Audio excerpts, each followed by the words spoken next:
Buenos días, tengan todos. Dios los bendiga mucho. Vamos a continuar estudiando sobre la autoridad, hablando el día de hoy sobre el orden de Dios en el hogar, enfocado precisamente a esa parte de la autoridad, que es algo controversial, que es algo contracultural, porque hay muchas tendencias en la sociedad actual a no vivir en base a lo que vamos a hablar el día de hoy, pero bueno, vamos a enseñar lo que la Biblia dice al respecto y vamos a pedirle a Dios que nos bendiga y nos ayude a exponerlo. Padre bueno, queremos ver la familia, Señor, como tú la ves, Señor. Queremos ordenar nuestras vidas en base a como tú lo enseñas, Señor. Te pedimos que rompas cualquier esquema o molde o idea errada, Señor, y que nos enseñes a andar con sencillez en tu palabra, Señor, porque en tu palabra hay vida, hay bendición, hay esperanza. No queremos hogares de cabeza, Señor. Queremos familias fuertes y bendecidas y restauradas. Bendícenos en el nombre de tu Hijo amado. Amén. Dios estableció un orden de autoridad para todo el universo. 1 Corintios 11, verso 3, dice la Biblia: pero quiero que sepáis que Cristo es la cabeza de todo varón, y el varón la cabeza de la mujer, y Dios la cabeza de Cristo. Y aquí nos está hablando de un orden en el cual Dios va a bendecirnos, el Padre a Cristo, Cristo al hombre de familia, el hombre debe bendecir a su esposa y ambos obviamente a sus hijos. De tal manera que Dios nos está enseñando que hay una forma en la que Él trabaja y opera y en la que Él da bendición. Y hablando sobre la importancia del orden, que hoy vamos a estar hablando de ese orden en la familia, pero hay un dato interesante sobre un gran invento, y ese invento cambió por completo la vida del ser humano, y me refiero a los trenes. Los trenes fueron un gran invento. Antes de que viniera la revolución industrial y todo el asunto de mover las mercancías y las personas a través de los trenes, pues el comercio se hacía cargando las mercancías en animales de carga. A veces lo que se hacía era poner la mercancía en carretas que eran llevadas por caballos, y las velocidades de las carretas pues no eran muy altas, a veces iban a 8 o a 12 kilómetros por hora. Había una poca capacidad de carga y había asaltos y muchas cuestiones al respecto. También cuando había un río cercano a las ciudades o a las sociedades, pues se movía la carga a través de los ríos, en barcos, lo cual era más barato, era bueno, pero no todas las ciudades tienen la ventaja de tener un río que sea navegable, cercano. Y entonces eso de los barcos en donde hay sistemas pluviales o ríos que puedan navegar se sigue usando bastante el día de hoy. Era lento, pero era más barato que las carretas y aún se siguen usando. Sin embargo, solamente algunas ciudades se podían beneficiar. Pero bueno, cuando apareció el tren, pues fue un gran invento y de pronto ya podían moverse, no sé, a 50, 60 kilómetros por hora, que ya era una gran diferencia. Aumentó mucho la velocidad, la capacidad de carga, pues puede llevar miles de toneladas un tren, y no depende del clima, si hace frío, si hay nieve, si no hay nieve, ya que están puestas las vías, se puede con bastante regularidad el tren seguir usando, y bajaron mucho los costos de operación, y fue un gran invento. Pero en lo que llegamos como humanidad a lo que el día de hoy conocemos en los trenes, costó mucho trabajo ordenar todo el sistema para que pudiera moverse la mercancía de una manera eficaz. Por ejemplo, empezaron a desarrollarse compañías que hicieron sus propios modelos de trenes y empezaron a establecer su estándar para hacer las vías. Y algunos decían que las vías debían de ser de un ancho y otros decían que debía de ser de otro ancho. Y entonces iniciaron a hacer construcciones, obtener favores del gobierno y demás para entre tal y tal ciudad hacer una unión con trenes y ponían su estándar de vía, ¿no? Pero eso creó mucho desorden, porque a veces tenías que ir en un tren, en un estándar de vía en una ciudad, y cuando llegabas a la otra ciudad te cambiabas a otra compañía que tenía otro ancho de vía y otro tren. Y luego las compañías no se hablaban y había horarios inconsistentes y tú tenías que ir a una ciudad y tomar un tren y luego otro tren, tenías que llegar y esperar hasta ver a qué horas llegaba el siguiente tren. y no cuadraba el horario de llegada de una compañía con el horario de partida de otra. Y entonces, como no había coordinación y no había orden, había una fiesta por completo. También las compañías utilizaban sus propias señales y a veces incluso dependían de la vista del maquinista para poder mover el tren. Algunos usaban banderas, otros usaban lámparas, otros usaban semáforos, pero los semáforos unos tenían un código de colores que era diferente al código de colores de otros. Y entonces, como consecuencias de ese gran invento que era el tren, pero de una manera desordenada entre muchas ciudades, había errores frecuentes, había accidentes.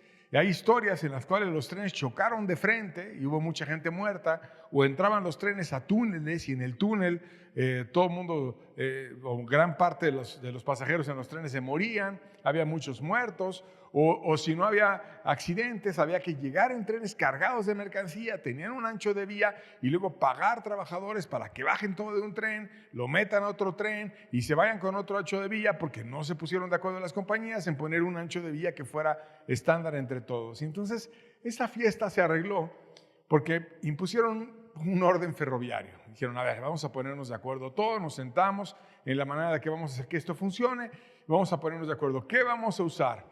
Vamos a usar semáforos, ¿cuál va a ser el código de los semáforos? ¿Qué es lo que va a tener cada semáforo? Vamos a usar cajas de control, va a haber una comunicación a través de un telégrafo, todavía no estaba el teléfono como el día de hoy, pero un telégrafo que le llamaron telégrafo ferroviario, en donde avisaban a las estaciones cuando un tren había salido, cuando otro, a qué hora iba a llegar. Va a haber horarios estrictos, a qué hora sale, a qué hora llega, zonas horarias, para que todos hablemos del mismo idioma, ¿no? Porque si a veces estás uniendo partes del país que tienen diferentes zonas horarias, pues tienen todos que hablar con la misma referencia. Y tenían que establecer distancias de seguridad entre los trenes, no podemos estar permitiendo que choquen entre ellos y tiene que haber tantos metros o tantos kilómetros entre un tren y otro tren y debe de haber procedimientos de despacho, prioridades de paso, quién tiene preferencia, quién no, etcétera. Y bueno, todo eso se estableció para que no estuvieran estrellándose los trenes unos con otros y obviamente los accidentes disminuyeron drásticamente. Se crearon redes nacionales, seguras, confiables, mejoró el comercio, mejoró el transporte entre ciudades, hubo ganancias para todos y luego se empezó a mejorar el tren y algunos países pues ya tienen trenes de altísima velocidad que van a cientos de kilómetros. Y siguen avanzando, casi en algunos casos van a la velocidad de un avión. Y bueno, ha crecido mucho toda esa industria y se benefició mucho la humanidad de un gran invento que solo sirvió cuando se hizo de una manera ordenada. Y así como el tren es un gran invento, el hombre, la mujer, los niños, cada elemento de la familia, somos una maravilla, una absoluta maravilla. Pero para que pueda funcionar todo, tiene que haber un orden. Tiene que haber una manera en la que no estemos chocando unos con otros. Tiene que haber una manera de llevar las cosas que no sea una guerra entre sexos o entre padres e hijos y demás. Y ese orden viene en la Biblia. Y vamos a aprender cómo es que Dios nos enseña a ordenar la familia. Primero que nada, hay que darle su lugar a Dios. Dios es un ser superior que quiere nuestro bien, que Él nos diseñó, que Él sabe lo que es mejor para nosotros. Él ordenó el universo, diseñó el universo y puso leyes para que el universo pudiera coexistir en toda su grandeza, las estrellas, los planetas, aún los seres vivos, y cómo un ser vivo ayuda a otro en un sentido, y toda la naturaleza tiene un orden increíble. Y así como Dios estableció ese orden en la naturaleza, Él quiere para nuestro bien en la familia que exista un orden. Los hijos necesitan la dirección de los padres. Cuando son niños, son inmaduros y se mueven por impulsos. Si se hace lo que el niño diga, pues, por ejemplo, el niño va a querer comer helado todo el día, ¿no? Y a lo mejor no le gusta la sopa o no le gustan las verduras, pero también lo necesita comer porque no puedes hacer todo lo que el niño diga. Tiene que, el que tiene más experiencia, el papá o la mamá, ayudar al niño a decidir lo que es mejor, ¿no? Si no, nunca irían a la escuela o a lo mejor nunca irían a su cama o no podrían formarse con responsabilidades como adultos responsables.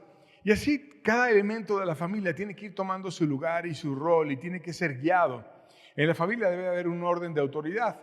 no puede haber un capitán o dos capitanes en un barco, sino tiene que haber un orden de autoridad. La primera autoridad es Dios y también entre los esposos tiene que haber un orden que vamos a ir hablando de eso mientras avancemos en este tema. Y bueno, Dios, conociendo las diferencias que existen entre los hombres y las mujeres, creó un orden basado en cómo nos creó. Y para entender por qué Dios lo hizo es importante reflexionar de manera breve. Más adelante en otros temas seguiremos hablando de esto, pero Dios nos hizo absolutamente diferentes a los hombres y a las mujeres. Desde nuestras células, cada ser vivo, cada hombre o cada mujer, tenemos muchísimas células que gritan que somos hombre o mujer. Cada uno de nosotros tiene millones y millones de células. De hecho, 30 billones, o sea, 30 millones de células se estima que tiene un ser vivo, un hombre o una mujer. Y esas células tienen cromosomas que son totalmente diferentes entre los hombres y las mujeres, XX para una mujer y XY para un hombre. Entonces, cada partecita de nosotros, 30 millones de células están gritando dentro de ti, eres un hombre o eres una mujer, y así Dios lo hizo. Y somos absolutamente diferentes. El aparato reproductor es diferente, es complementario entre el hombre y la mujer. En la mujer está orientado a la gestación, a la lactancia. En el hombre es a la producción y entrega de esperma. Y solo hay vida cuando hay un complemento entre ambos. Hormonalmente somos muy distintos los hombres de las mujeres. Los hombres tenemos más testosterona, mayor masa muscular, mayor densidad ósea, mayor estatura en promedio y fuerza absoluta. Las mujeres tienen más estrógenos y progesterona, tienen un mayor porcentaje de grasa corporal en promedio y tienen la pelvis más ancha, que es ideal para poder tener bebés, se adapta para el parto. Fisiológicamente somos distintos. El sistema cardiovascular es también diferente. El corazón del hombre es ligeramente más grande. El sistema inmune, por ejemplo, es más fuerte en la mujer. Y la longevidad también es mayor en la mujer. Normalmente vive más años una mujer que un hombre. Y entonces, por las diferencias que hay, por cómo Dios nos hizo, y solamente menciono algunas, pero hay muchísimas, Dios nos puso roles diferentes. Y esos roles se han tomado desde tiempos antaños en todas las sociedades. Una mujer que está 9 meses gestando y después años amamantando a un bebé, pues ha asumido actividades de menos movilidad y riesgos extremos en las sociedades, aún desde las sociedades primitivas. El hombre cazaba, la mujer estaba enseñando a los hijos o criándolos en la casa, o el hombre salía a arar el campo o a trabajar con más fuerza en la agricultura, y su fuerza, que es en promedio superior a la de la mujer, era útil para poder traer el alimento a la casa, y la mujer, que es comprensiva, que es sensible, puede ayudar a los niños y puede estar también en actividades del hogar. Y eso ha pasado en todas las sociedades de todos los continentes del mundo cuando miras hacia atrás. Y bueno, no solamente ese orden natural que lo vemos a lo largo de la historia, sino también está escrito en la Biblia. Y vamos a ver qué es lo que dice la Biblia al respecto. Efesios 3, versos 14 al 16 dice: por esta causa doblo mis rodillas ante el Padre de nuestro Señor Jesucristo, de quien toma nombre toda familia en los cielos y en la tierra, para que os dé, conforme a las riquezas de su gloria, el ser fortalecidos con el poder en el hombre interior por su Espíritu. Aquí está diciendo que el origen de toda familia viene de Dios. Y que de Dios, sea en el cielo o en la tierra, toda familia toma nombre. Interesante que en el cielo siguen habiendo familias. Y que esa bendición que Dios nos da un nombre, y nos da un nombre porque tú tienes un nombre que te hace parte de una familia por los apellidos que tú tienes de tu padre, de tu madre, y que tienen que ver con tu formación, con tu herencia, con tu origen, de dónde vienes. Así Dios está diciendo, tú vienes de mí y tú tienes nombre de mí. Y como Dios nos da no solamente el nombre, sino nos puede dar toda la instrucción, la bendición, la gracia, y nos puede fortalecer en cada familia para ser bendecidos en nuestro hombre interior. Una familia empieza a ser distinta y empieza a ser bendecida cuando nosotros en nuestro interior somos cambiados, cuando somos renovados, cuando ya no vemos las cosas igual, cuando nuestro corazón, nuestro ser interior no solamente el exterior, que muchas veces le ponemos atención, sino en nuestro interior le damos el lugar a Dios y decimos: Dios, ordena mi corazón, Dios, cámbiame a mí, bendíceme por tu espíritu y hazme una persona diferente.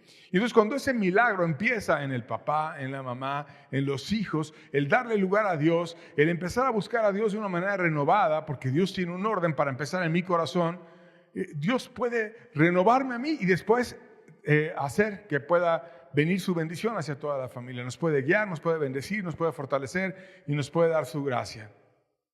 El esposo deberá amar a la esposa y no ser insensible. Colosenses 3, verso 19 dice: maridos, amad a vuestras mujeres y no seáis ásperos con ellas. Y ya estudiamos recientemente sobre el amor, que tiene varias palabras en griego para expresar el amor.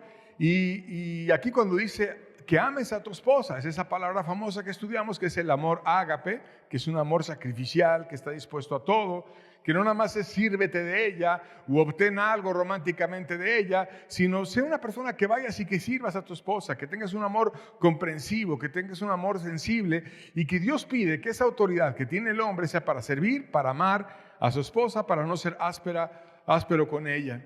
La esposa tendrá, siguiendo el orden de Dios, una sujeción basada en los principios cristianos.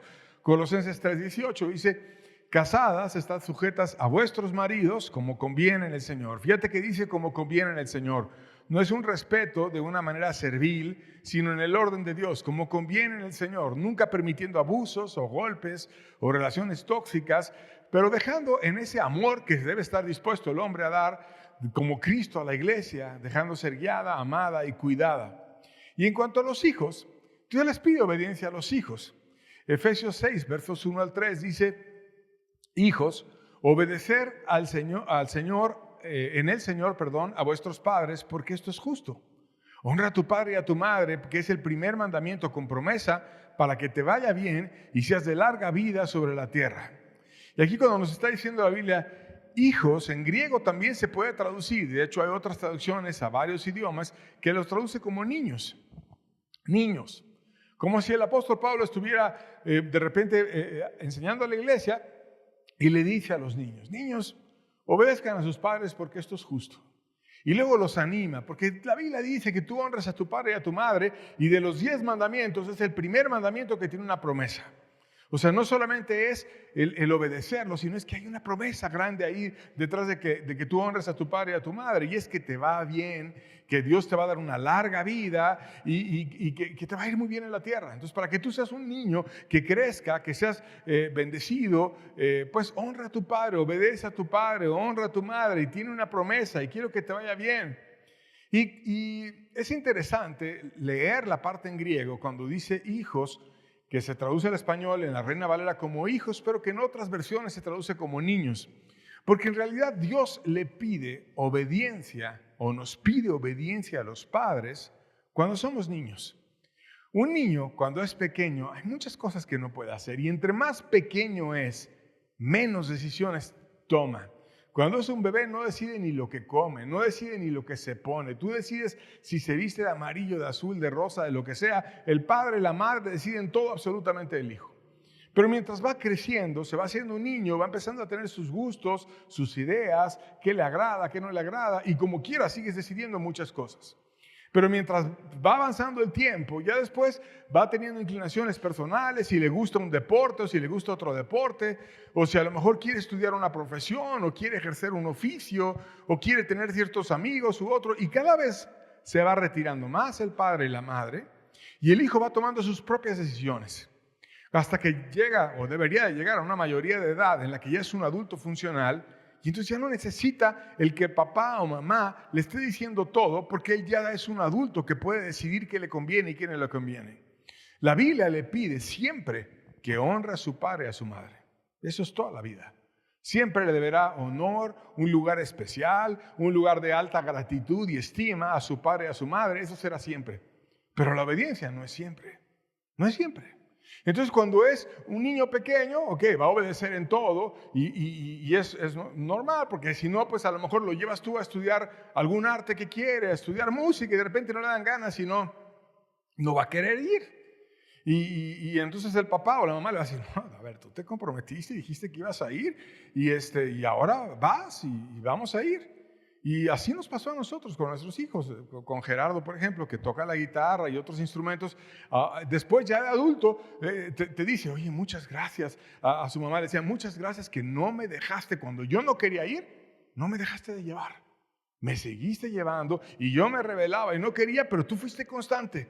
Porque si haces lo que el niño quiere, pues de repente tiene ganas, de repente no tiene ganas. Un niño es impulsivo, pero cuando lo estás formando, tú debes de, ok, bueno, vamos a escoger qué instrumento quieres, tú escoges, tú decides, pero ya que lo escogiste, te comprometes y ahora lo haces.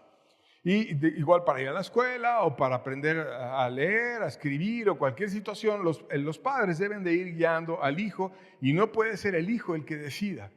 Entonces, los padres deben de tomar ese rol y los padres no deben de provocar desaliento en el hijo. Colosenses 3:21 dice, padres, no exasperéis a vuestros hijos para que no se desalienten. Exasperar quiere decir irritar, enfurecer, desesperar. Como su carácter no está formado del todo, no puedes poner órdenes que lo tienten. No, tienes que ser un padre que no desalientes a tu hijo, que no vea un cristianismo imposible, que no pierdan la fe, porque eso también cuánto daño ha hecho de hijos que ven legalismos imposibles, cuestiones exageradas, de méritos por todos lados, situaciones prohibitivas todo el tiempo, que ya, esto ya es imposible y no se puede guiar, no se puede obedecer y terminan totalmente desalentados y una generación entera después cuando madura ya dice, no, yo no quiero saber nada de eso, yo no quiero nada que ver con eso porque aborrezco todo el legalismo y todas las prohibiciones y todas las reglas exageradas y la Biblia dice, no exasperes a tus hijos, no le puedes poner prohibiciones, tienes que dejarlo exageradas, me refiero, tienes que dejarlo jugar, ayudarlo, convivir con él, etc. Y en vez de estar en caprichos, formar en ellos un carácter de tal manera que aprendan a seguir el camino de Dios. Efesios 6:4 dice, y vosotros padres, no provoquéis a ira a vuestros hijos, sino criadlos en disciplina y amonestación del Señor. Disciplina quiere decir que tú debes de formar hábitos en él, debes de formar normas, debe de haber un orden, un respeto, debe tener un autocontrol, debe tener un conocimiento que lo pueda desarrollar en alguna área para que pueda ser útil en la vida el día de mañana. Y amonestación del Señor, quiere decir que lo adviertas, que lo corrijas, que lo prevengas, pero del Señor, algo que realmente Dios le quiera decir. No un legalismo mental que tú tengas ahí exagerado en la cabeza y que todo lo prohíbas y que seas muy fariseo a lo mejor y quieras tener un hijo perfectito, así que esté todo frustrado y que al rato cuando se haga adolescente termine aborreciendo toda idea del cristianismo. No, sino dice del Señor, amonestación del Señor, lo que Dios quiera para él y lo que Dios le quiera decir, eso es lo mejor que hay que hacer. Sin agregarle, sin quitarle, sino haciendo aquella formación como Jesús lo haría, jugando con Él, compartiendo con Él, conviviendo con Él, siendo flexible muchas veces, pero también cuando necesita guianza, cuando necesita corrección, ayudarle para que pueda ir moldeando su carácter en aquellas áreas que son importantes. Sin embargo, ese orden, Cristo, el Padre, Cristo, el varón, la mujer, los hijos, es despreciado. Totalmente despreciado. El orden de Dios hasta molesta a la gente cuando lo oye. Y la Biblia también dice que iba a ser despreciado. Proverbios 20:20 dice, te advierte, al que maldice a su padre o a su madre, se le apagará su lámpara en oscuridad tenebrosa. Te vas a quedar a oscuras. No va a haber quien te advierta.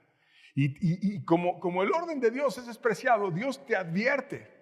Te van a terminar usando, porque mira, normalmente no hay consejo más puro, más desinteresado que una persona reciba que el que tienes de tu padre o de tu madre. No quiere más que tu bien. No te quiere usar, no quiere tomar de ti ventaja, te quiere formar, te quiere ayudar para que te vaya bien. Tiene los consejos más desinteresados y más enfocados en ayudar a crecer al hijo, vienen del padre o de la madre. Y muchas veces la gente te da consejos te da un consejo, pero detrás del consejo es porque también quiero tomar ventaja de ti, hoy por ti, mañana por mí, etc. Pero los padres no actúan así. Los padres hacen lo mejor que pueden por sus hijos. Y la Biblia dice, ten cuidado porque si tú no honras a tu padre y en vez de eso lo maldices o a tu madre, se te va a apagar la lámpara. Te vas a envanecer y decir, son de otra generación. Y los empiezas a despreciar y terminas ciego y en una oscuridad tenebrosa. Entonces la Biblia te advierte de que va a venir ese desprecio que a veces se inicia en casa, pero también en la iglesia, porque hay autoridades en la iglesia y muchas veces se da ese desprecio. Números 16:3 dice, y se juntaron contra Moisés y Aarón, y eran autoridades en la iglesia, y les dijeron, basta ya de vosotros, porque toda la congregación, todos ellos son santos, y en medio de ellos está Jehová. ¿Por qué pues os levantáis vosotros sobre la congregación de Jehová? Y aquí ves a Coré y a su séquito que estaban rebeldes en contra de la autoridad. Hicieron un juicio ligero y decían, ya estamos hartos de ustedes. A Moisés y Aarón no habían hecho más que el bien para ellos. Toda la congregación son santos, así como rebajando el estándar, que es lo que siempre se hace cuando quieres quedar bien con todos menos con Dios. Rebajas el estándar y Dios está en medio de todos y todo está bien. Ustedes están levantándose en contra de Dios y empezaron a hacer así una rebelión que a final de cuentas Dios les abrió la tierra y terminaron siendo juzgados, y Dios también oyó la intercesión de Moisés, que es interesante cómo él se puso, dice la Biblia, entre los muertos y los vivos, y cesó el juicio sobre el pueblo. Pero esa rebeldía se da cuando la gente está en la carne, cuando la gente no quiere vivir en base a un orden, se da. Y en especial se va a dar, si se da en la iglesia, si se da con los hijos, se va a dar en el tiempo final. Segunda de Timoteo 3, versos 2 al 5. Fíjate cómo va a haber una impiedad en el mundo en el final. Cuando lees el contexto, está hablando del tiempo final, que muchas características que vienen aquí mencionadas tienen que ver con la rebeldía. Dice, te subrayé las que tienen que ver con la rebeldía. Porque habrá hombres amadores de sí mismos, o sea, gente que solamente ve por ellos.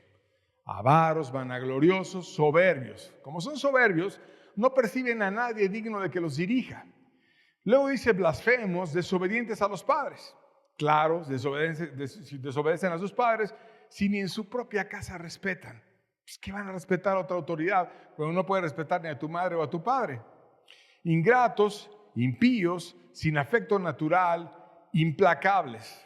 Y cuando dice implacables se refiere a que no puede ser persuadido, no puede ser suavizado. Tiene que hacer las cosas como a él o como a ella le da la gana. Calumniadores, intemperantes. Intemperantes quiere decir sin dominio propio, sin moderación, impulsivo, que es totalmente guiado por sus placeres.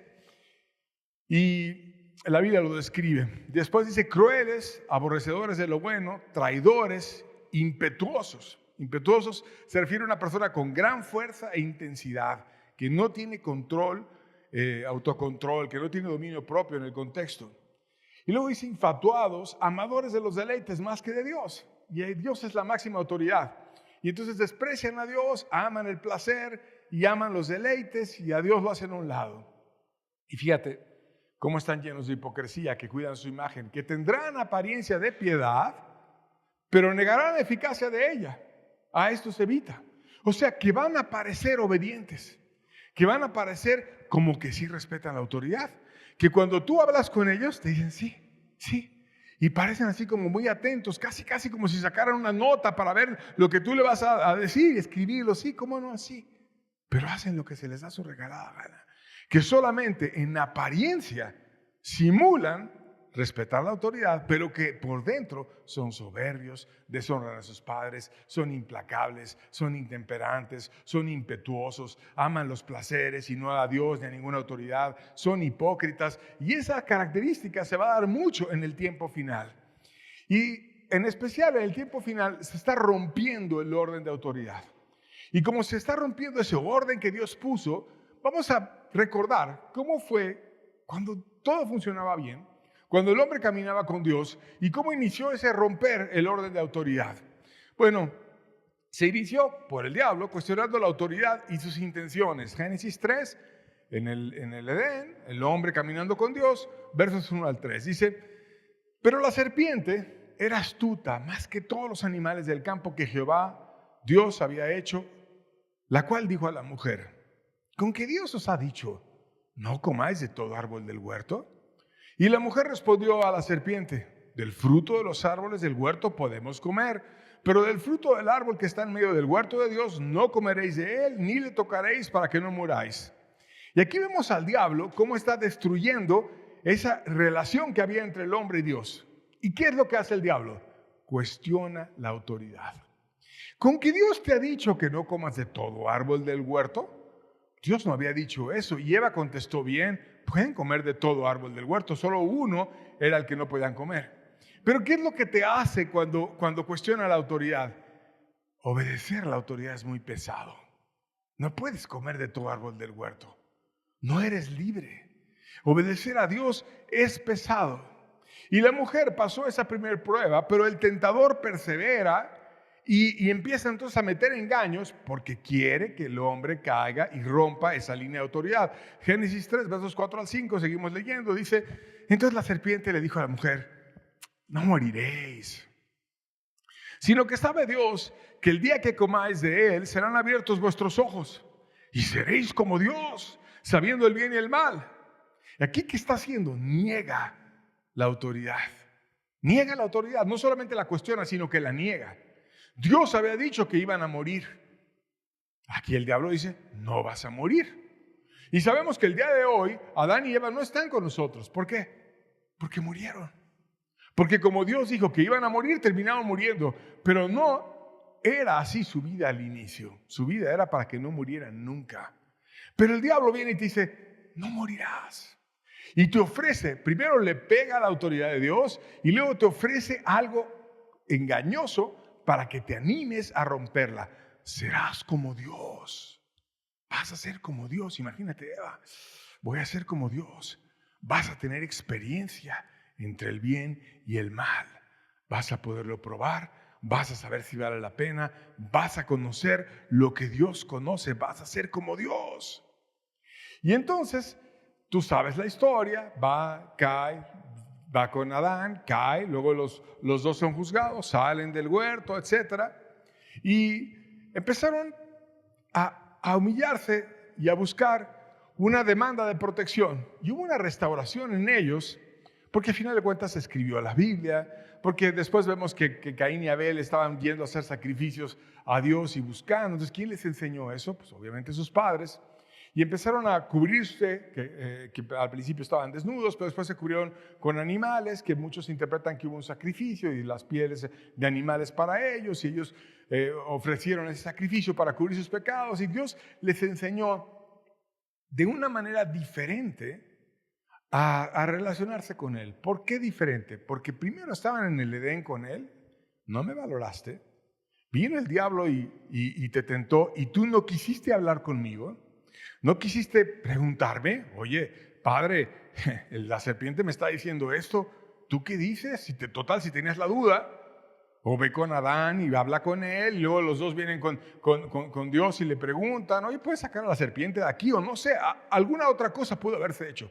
Pero como que esa extrema cercanía ya se aleja, había una separación, son sacados del Edén, vienen a la tierra y se consolida una nueva estructura, en donde ahora iban a obedecer a Dios de una forma más lejana, a obedecer a Dios como lo hacemos nosotros, donde oramos, buscamos, pero no estás viendo físicamente a Dios, que es muy diferente de lo que ellos tenían. Ellos veían cara a cara a Dios, lo veían, y estaban con Él, y hablaban de una manera con una libertad increíble, y era una enorme oportunidad, pero como no valoran esa oportunidad, pues ahora de más de lejos me vas a ver. Y entonces se consolida una nueva estructura, donde ya tenían muchas tentaciones, donde ya tenían al tentador ahí y también la posibilidad de obedecer a Dios.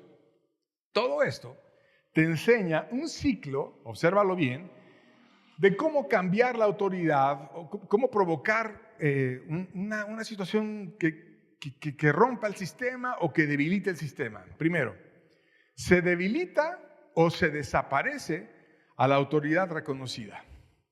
Segundo, vienen luchas de poder entre esa autoridad a la cual tú le estás pegando y el que quiere tomar su lugar.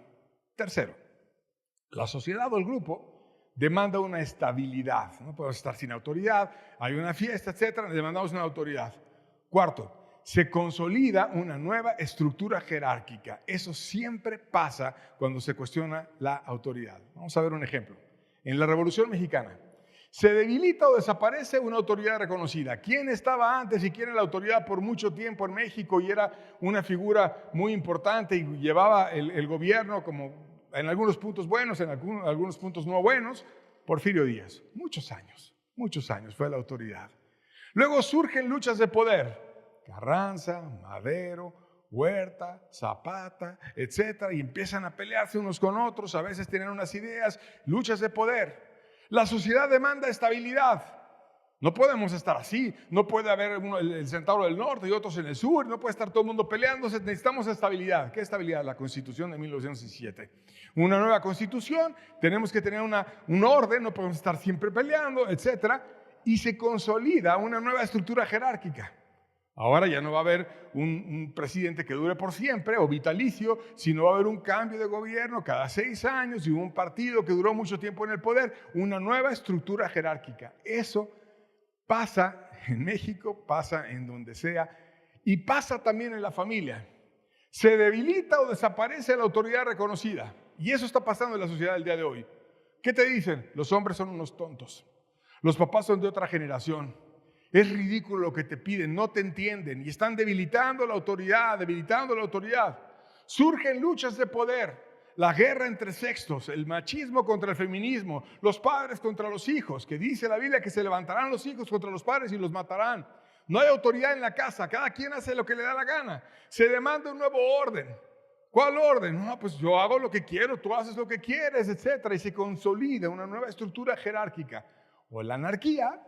En algunas familias, cada quien hace lo que quiere, o en otras familias, los hijos mandan y casi los papás le están pidiendo permiso a los hijos sobre qué hacer, o en otras familias, el matriarcado, o en otras familias, el papá, o a veces 2 contra 3, 3 contra 2, y es una fiesta lo que hay en las familias. ¿Por qué? Porque el orden de Dios está de cabeza.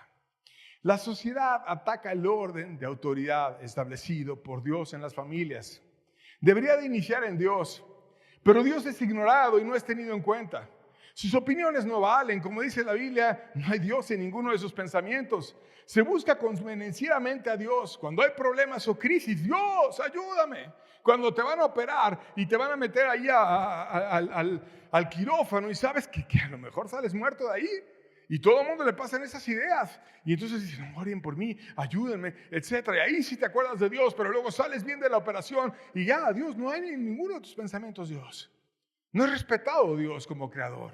No dices, Dios me hizo hombre o Dios me hizo mujer y no se equivocó porque Él te puso como hombre o como mujer en un país, en una familia. No escogiste a tus padres, no escogiste tu sexo, no escogiste si nacías en México o en Estados Unidos, etc. Dios te hizo así. Y hay que respetar como Dios nos hizo. Dios no se equivocó. Dios te hizo hombre, está bien. Dios te hizo mujer, está bien. Pero ¿qué pasa el día de hoy? No importa cómo Dios me hizo. Importa cómo yo me autoperciba. Entonces yo me autopercibo como mujer o como niño o como Terian, ahora que dicen como animales o como sirena, y empieza a llegar a aberraciones absurdas. ¿Y qué tal si yo soy un adulto y me autopercibo como un niño y quiero tener sexo con los niños? ¿Está bien eso? ¿Realmente es como yo me autoperciba? ¿Puedo yo llegar a la embajada americana y decir, oiga, ¿qué cree? Me autopercibo como americano y quiero que me dé la ciudadanía. Sí, tú te autopercibes como lo que tú quieras, pero no eres americano y no te vamos a hacer ciudadano porque tú te autopercibas. O si tú llegas y dices, oye, yo me autopercibo como de 70 años, deme la pensión del bienestar o deme la pensión. No, tú eres más joven, no te voy a dar la pensión. No es como tú creas que eres, es como Dios te hizo. Pero la gente ya está cuestionando todo, como si ellos pudieran realmente mover a Dios. No mueves nada. Tienes 30 millones de células dentro de ti que te dicen eres hombre o eres mujer. Y por mucho, aun cuando la gente se opera luego y se quita y se corta y se pone y se implanta y se pone muchas cosas, vas a seguir siendo biológicamente lo que Dios te hizo, hombre o mujer. No solamente la autoridad de Dios, también la autoridad del hombre es muy cuestionada en la sociedad actual. Hay una tendencia a decir, los hombres son unos tontos. Mira las series de televisión. Por ejemplo, aparecen muchas veces el hombre, te lo ponen como distraído, desordenado, ingenuo, inmaduro. La mujer te la ponen como más responsable, inteligente, ordenada. Y hay muchísimas series. Los Simpson, por ejemplo. Homero Simpson, impulsivo, ignorante, frecuentemente irresponsable. Su esposa, razonable, y parece que trae una cierta estabilidad al hogar. Malcolm, el del medio.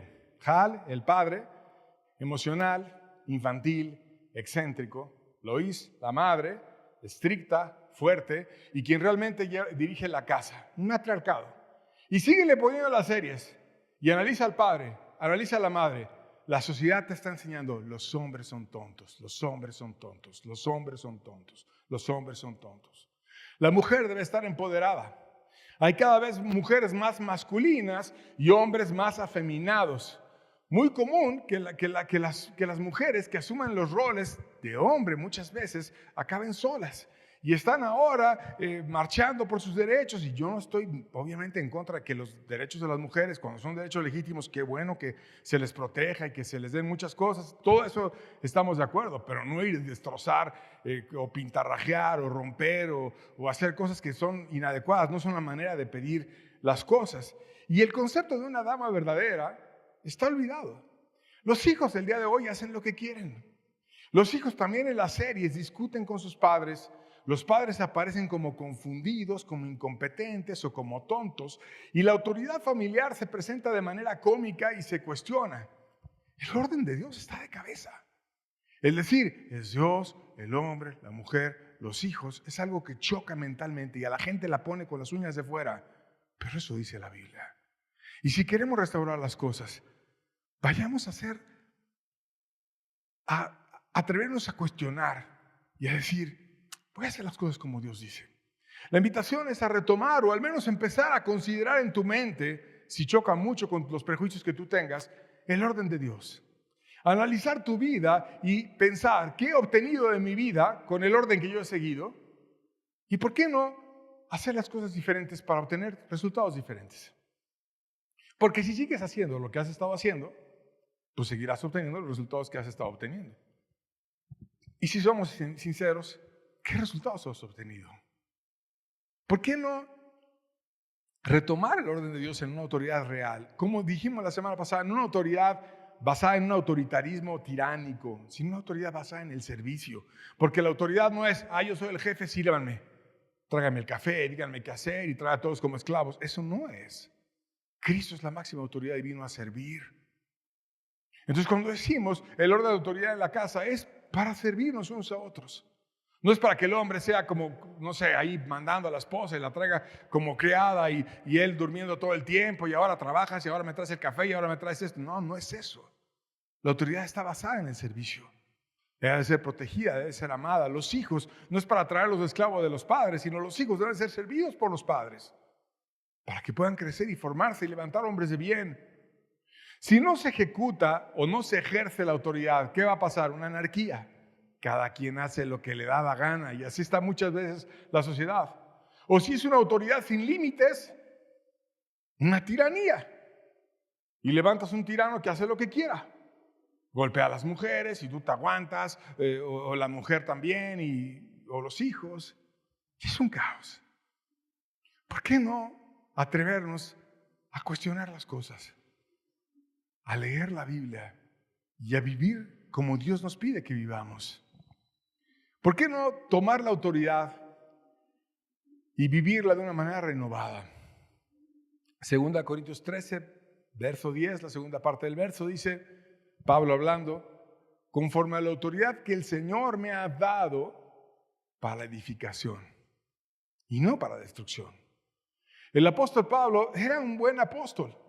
Él llegaba a las congregaciones y no era, llegó el patrón, llegó el rey, tráiganle el dinero, tráiganle la comida, háganle el banquete, sírvanlo. No era así. Era una persona que muchas veces sufría, muchas veces era golpeado, muchas veces hacía lo que fuera por la iglesia. Era un ejemplo de autoridad. Y no era un tirano que llegaba a golpear a los hermanos, que llegaba a hacer malas cosas, sino llegaba a bendecir a todos. Porque la autoridad que Dios le dio no es para destrucción. es para edificación. Y Dios quiere que tú edifiques a tu esposa. Dios quiere que tú edifiques a tu esposo. Dios quiere que tú edifiques a tus hijos y a tus padres. Y que se bendigan unos a otros. No nos da una autoridad para destruir o para la carne. Nos da una autoridad para construir. Y para que las familias puedan ser bendecidas, tenemos que empezar a vivir una autoridad basada en el servicio y conforme al rol de Dios. Y entonces Dios va a venir y nos va a ayudar y nos va a cambiar. ¿Amén? Muy bien. Pues con esto terminamos. Vamos a seguir enseñando sobre estas cuestiones de la autoridad. Y queremos dar un anuncio. Le voy a dar el micrófono a mi esposa Diana para que dé el anuncio. Por ahora el tema está terminado y nada más escuchamos el anuncio. Y la siguiente semana vamos a estar hablando acentuando más la explicación de la diferencia entre el hombre y la mujer y cómo poder no estar peleando entre nosotros, sino complementar nuestras vidas y bendecirnos en pareja. Entonces vamos a escuchar el anuncio. Hola, buenas tardes. Un gusto saludarles. Bueno, queremos hacer una invitación. Todos los sábados estamos reunidos, varios grupos de personas. Bueno, estamos divididos en 2 grupos para el aseo de las instalaciones. Ok. Y bueno, queremos invitarles, si alguno de ustedes está en sus tiempos o su posibilidad de sumarse a estos grupos de limpieza. Les pediría si quieren pensarlo o si tienen la disponibilidad. Yo al final voy a estar en la parte de atrás por la librería. Con mucho gusto les comparto mi teléfono, si ustedes gustan compartirme su dato y si se pueden sumar a las manos en los que ya estamos aquí haciendo la limpieza, pues se los agradeceríamos. Es todo. Muchas gracias. Bien, pues estamos despedidos. Dios les bendiga. Si alguien tiene alguna duda, estamos para servirle. Que tengan muy bonita tarde y vayamos a amar a nuestros hijos, esposas, esposos en casa. Dios les bendiga.